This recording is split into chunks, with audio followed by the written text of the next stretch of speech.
They told me for years there was no money in podcasting. Well, they were all wrong. It is.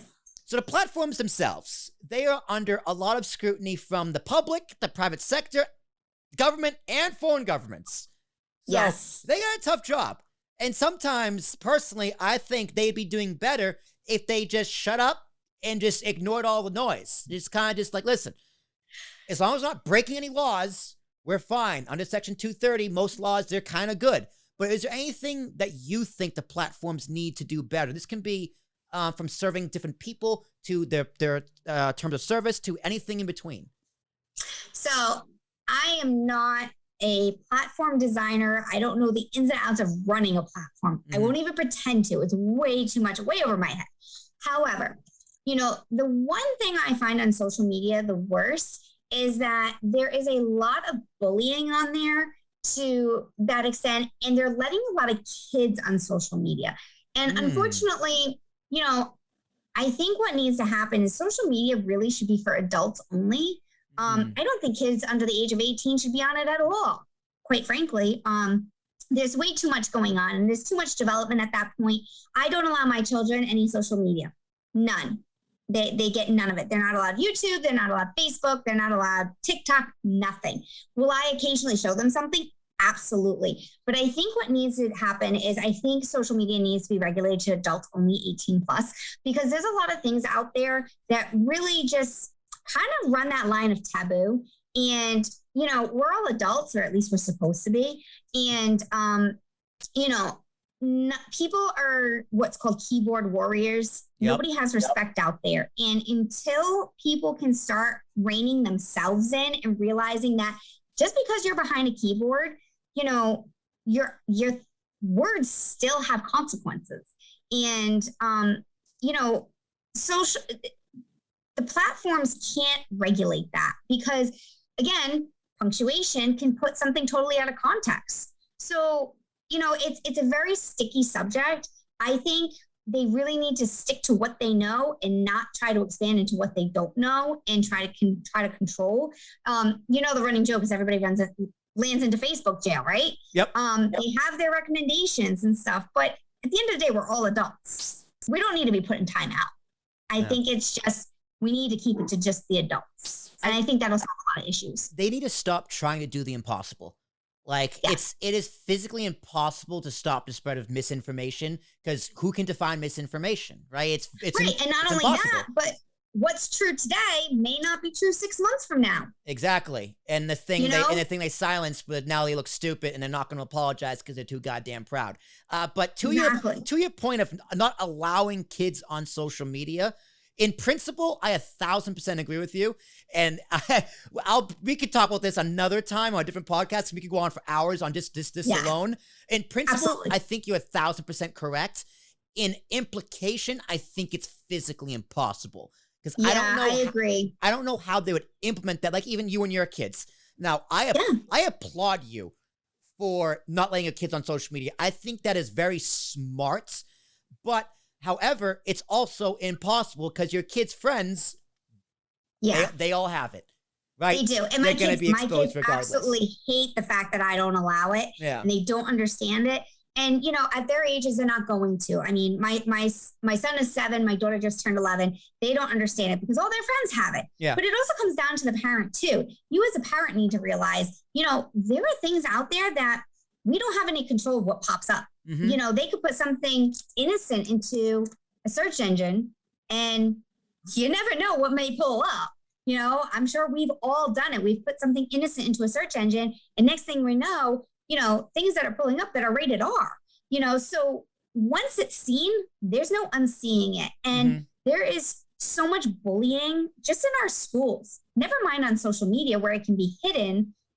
It's very complicated. And the thing we need to do is parents need to be parents. And I think that's where the disconnect is coming from social media and kids using it. But like you said, we could go on all day about kids and social media. I mean, that could be like a whole like 25 series in podcasts. Yeah. But I do the best I can within my home, much to my children's dislike, but there's reasons and I want to protect them as best as I can. So, but they do see some stuff. I will admit, I show them some funny videos every once in a while that I come across on TikTok or YouTube. But I do try to limit it as best as I can. Yeah, I agree. I'm not to one to judge parenting of any kind, because again, I am not a parent, but I think a lot of parents want literally anyone but them to parent their kids in certain aspects. Yeah. I mean that, like, you know, you want to protect your kids from things on social media, but they're putting that responsibility on the platform instead of themselves. And granted, right, it's very hard to be a parent nowadays because you got so many things to deal with. Like, you got to put food on the table. You got to make sure there's money in the bank account. You got to make sure there's clothing on their back. You don't have time to regulate you don't have time to regulate the internet. You're asking the platform to do something impossible. They can't do it themselves. It's impossible. Right. And you have to remember, too, is that parents today are a new type of parent, if you think about it. Because when we were kids, our parents didn't have to worry about that. There was no such thing as social media. Yeah. So I have a whole new thing that I need to overcome because my parents never had to worry about that with me. But I have to worry about that with my kids. That something that didn't exist then now exists. So trying to, as a modern day parent or as a today parent, is trying to navigate that and trying to figure out where is that happy medium and what are the best things to do for my children. You know, I have 2 bonus kids. Their parents that I co-parent with allow social media. So that makes it difficult too, because I have another other children coming in my home that are allowed it, but mine aren't. So I have to be the bad guy, and that, plain and simple, sucks. Yeah. But at the end of the day, that's my priority as a parent. And I will never say any parent is bad for allowing their child to do it. But what works for one family may or may not work for another. And I always say, do what works for your household and your family based on your experiences and what your children can handle. There are children out there that can handle it. Mm-hmm. There are some that cannot. Mm-hmm. And there's everybody else that falls in between. So I always say, even though I am a social media manager and a virtual assistant, and that's what my business runs around, I always say, do what's best for you and your family. And leave all the other noise out, because at the end of the day, you have to live with the consequences that happen within your home and that come into your home. So one of the questions I've written down here, is there room for a new social media platform and what would it look like? Oh goodness. and I think we might have just cracked the code to investors. Get your checkbooks ready. There's just a social media platform just for kids.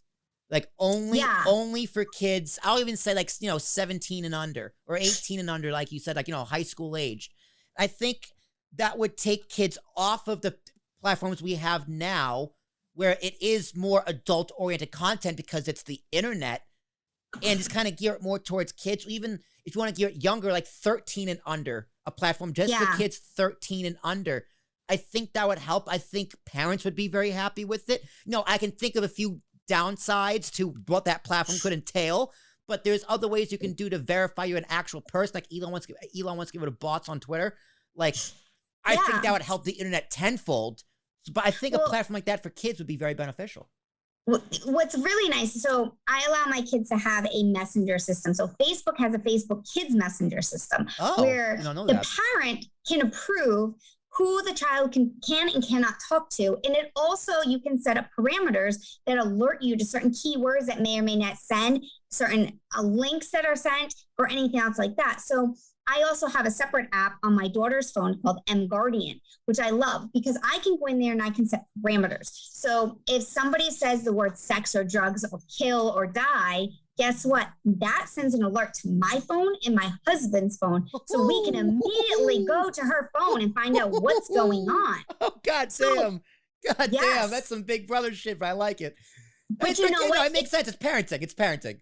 And it keeps my kids safe because, you know what? They can delete anything they want on those phones. Yep. No matter how many times I check it. Yep. But it's an automatic thing. And I have to pay for that app. And my daughter hates it because I can lock her out of her phone. Mm-hmm. But I can also track where she is, who she's talking to, why she's talking to them.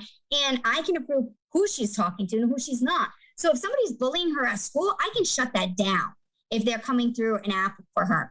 You know, if somebody's talking about something inappropriate, or my daughter gets put into a situation where she has a friend who's in a mental health situation and telling my daughter, please don't tell anybody, it comes to me automatically. And I can alert that other parent that, hey, your child is going through a crisis. You need to attend to that.